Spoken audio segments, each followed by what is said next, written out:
The man behind the brand, and that is Mr. Peter Kaujju, who is the outgoing spokesperson of KCCA, and that is Stephen Mbide right there, we'll be having a conversation with.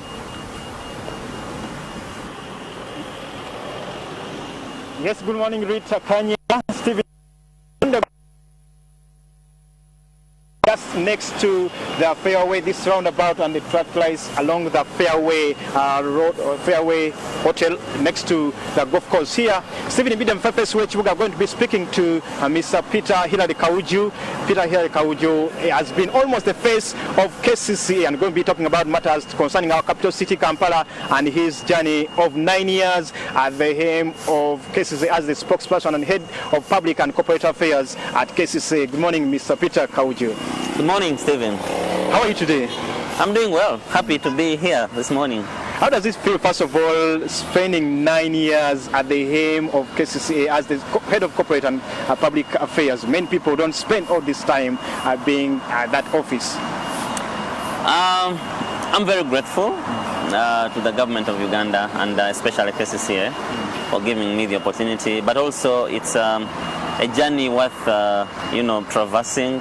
Lots of experiences, meeting so many people, lots of plans, and being part of the transforming team, a team that has actually transformed the city to what it is today, is quite an honor, is quite a privilege. So I have a lot of good memories as the head of and founding head of department for communication at KCCA. So for me, it's an honor that I have been able to serve. Of course, no journey is smooth. You'll find hills, but also you'll find slopes. So it's an honor that I've been given an opportunity to serve and indeed serve my people. Okay, 9 years from the establishment of KCCA, you've been there, and now serving the people with dedication in different areas of Kampala. Now let's talk about the achievements from the time of Madam Jennifer Musisemakula, because she was there, she was with you before we saw the entry of the then acting Executive Director, Engineer Andrew Chitaka. What are you proud of as the executive that you've been able to serve the people of Kampala and Uganda at large? First of all, Kampala has been changing over the years that we have been there. We started in April 2011, so moving all that journey up to April 2020, it means we made 9 years as an institution. We may have not achieved everything we set out to achieve, but we definitely set a foundation and the direction. So a lot has been registered in terms of the positive changes that we have made for the city. Where we are now, this is one of the signature projects that the KCCA on behalf of government of Uganda has delivered to the people of Kampala, and this is one of the 23 junctions that we have changed. Initially, we had little roundabouts here and in so many other places. In fact, I remember one of the key things I remember about this place, when we removed the roundabout and we were showing plans, we were showing people how this place would look. They said that cannot be achieved, not here in Kampala. Or else, if you're going to drive around fairway, you'll need the divider, you'll need the protractor, you'll need all those devices to enable you, navigate this place. But it turned out to be a very, very good traffic junction. And as you know, people enjoy this place. It's just one of them. And one of the key things we have done is to ensure that we improve.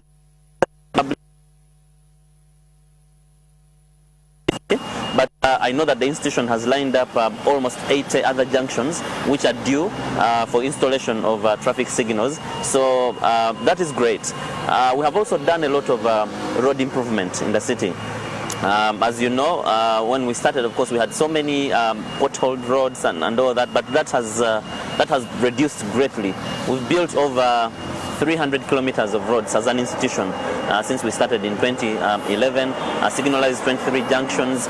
We have improved greatly in terms of waste management in the city, and we have really done our best to improve the city. You don't find garbage everywhere. Yes, we still have some incidences where people litter, drainage channels and some of the roads, but that's why we have people working hand in hand to ensure that the city is clean. We've done a lot to beautify the city.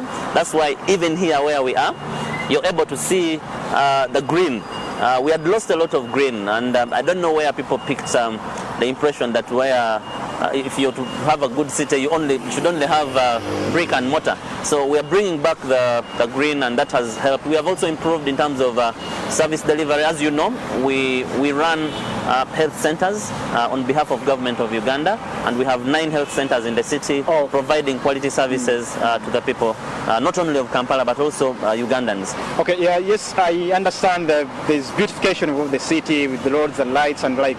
Let's also talk about the things that have been a headache to you as the executive of KCCA. I know there is one of them, even if we begin with the roads, there are flooding, many areas within Kampala flooded, especially when you go to the southern part of Kampala, Rubaga division, when you go to Machindye, many roads are not impassable even up to today, despite the fact that you've been working on them. Also the issue of transport.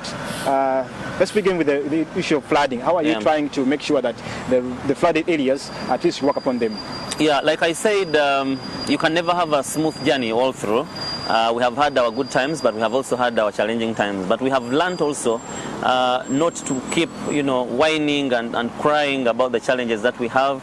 We have had to work around the clock as a city administration to try and turn around these challenges into opportunities and look how we can actually navigate and improve. So yes, we have had a bit of challenges, and one of them is that Kampala is largely a floodplain. So it's very true that you'll find some of the areas after a short downpour, you'll find quite a number of other areas with no smooth runoff. But we've done our best to also improve the drainage in the city. At the time we started, almost all areas would flood. But we had to rework our drainage master plan, which is now what is being implemented. We have changed quite a number of areas and also improved and built higher capacity drainage channels in the city, building channels such as Lubigi. Now we are going to start Nakamiro. We've been doing a lot of works on Nachivo channel, which drains the whole of Kampala. But also among the challenges that you're talking about is the other one is the attitude of our people. Because when you put such infrastructure here, people come and vandalize. Somebody will find it very easy to come and steal a cable. I remember this junction went off sometime about 6 months ago, and we had to troubleshoot and find out what the problem was, only to find that somebody had stolen a cable about 200 meters. So things like that happen. People steal manhole covers, people walk on the green belts that we have put in place. Mr. Kaujju, let's also talk about the issue of transport, because this issue of transport is very big for the challenge for many people. Yes. Those using taxis, those using border borders. Issue of transport has been a headache for you. We tried to bring in pioneer buses, brought in Wakule Nume, and now there's also a program with Tondeka. But still, the other day, taxi owners and drivers were also crying over this issue of registration. What should be done? What should be the master plan for managing Kampala transport business? Cities world over are a big hub for the biggest population in the world. Actually, as we speak now, over 50% of the global population lives in urban centers. And so you're bound to have issues, especially with managing the way managing mobility in the city. But Kampala has a transport master plan, and one of the things we are looking at now, or the journey we started, is to go mass, or embrace what we call mass transport. Meaning you have to upgrade from the current setup that we have, where we have commuter taxis taking 14 people, and start looking into means of conveyance that take many people. So in our plan, we actually have buses, and I am happy to tell the public that amongst the projects that were approved, the funding that was approved by Parliament last week is a huge facility from African Development Bank, and it has a component of buses for Kampala, which will be buses run by the city. And so we'll start it as a pilot, but eventually that is where we are heading. We want buses, we want trains. You know that we actually have, yes. We actually know that we have a train which is running, but there are also plans to reactivate the routes to Ruzira, to Chengera, and also government has planned a light rail. To Nansana. Yes. Also, let's also talk about the issue of the politics at KCCA, because this was at the height, especially during the time of Madam Jennifer Musi. Yes. You were there, the political side versus the technical wing, and this lot of work at for the people of Kampala. Yeah. I just want to understand now that we don't even see a new executive coming in, a new executive director, Madam Dorothy Chisaka. We have a new deputy mayor of Kampala, Doreen Nyanjula. We are also going to have a new spokesperson for KCCA. Yes. How were you able to go through the storm of the you were the spokesperson, going through the storm of the politics at the KCCA, but also advice for those who are coming in now? How will they be able to beat the politics that affects the service delivery for Kampala? The truth of the matter is that we need each other, and the setup of KCCA is that we are not like any other agencies. Other agencies have boards, you know, but for KCCA we have the political wing, which is the authority, and so you have the technical wing, you have the political wing. Key about this is for people to appreciate that as both wings, you need to put your heads together, you need to put your hands together so that you're able to deliver the services that people want. And here in Kampala, people are not looking for which political party you belong to or which wing you belong to. They need services like this. They don't need to see any potholed roads. They don't want to see garbage in the city. So one of my critical deliverables was to create a platform for engagement and dialogue. Both for the political wing but also the general public, because we serve quite a number of people. We have key stakeholders, the people you see downtown in Owino, the people you see in Nakasero Market, the border people you see riding, the Matatu people. So I had to come up with plans, of course, together with management and the general administration at KCCA to ensure that we engage people where there was need for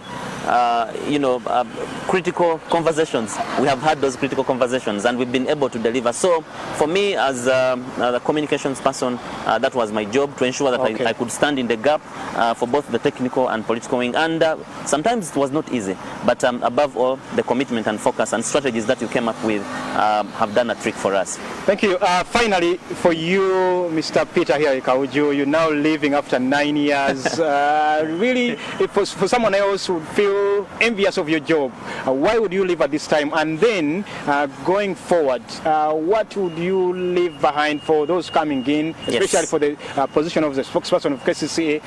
What motivated you to leave KCCA? Were you frustrated with didn't you work with the new team? What happened? No, thank you very much. Like I said earlier, that for me this was an honor to serve in this office, and when you're serving in such an office, you have to put at the front the people, the recipients of your services ahead of you. So for me that worked for me, and I am happy that I was able to establish the systems. Greater institutions outlive individuals. So I was able to start this communication office, but now there are people there. I've been grooming people. I built the department, and I am sure that it's going to outlive me. I actually didn't fear or run away from serving with the new administration coming in. This is public service. I was given an opportunity. I have done my part, and I believe somebody else will also come, and they will start from there and continue with the transformation journey of Kampala. People like me and others, even those that are coming, their time will actually come. But most importantly is that we have institutions that have been put in place, and they will be there to serve our people. So I want to thank everybody, including you guys that have supported me. Please continue supporting KCCA. We still have a journey to improve our city, and all of us, all our efforts and energy count. Thank you so much, Peter Hilary Kaujju has been the spokesperson of KCCA. In the next 5 days, we'll be leaving the City Hall and we'll be serving in a different capacity. He has been a dedicated guy. I should say I have to commend him because I've worked with him several times, especially on this segment of On the Ground. Thank you so much for watching Morning at NTV. Stephen Mbidon Pepeswe Chibuga now taking you to Studio 4, a short commercial break, and then Rita Kanya will be back with more conversations here on Morning at NTV. Keep it here.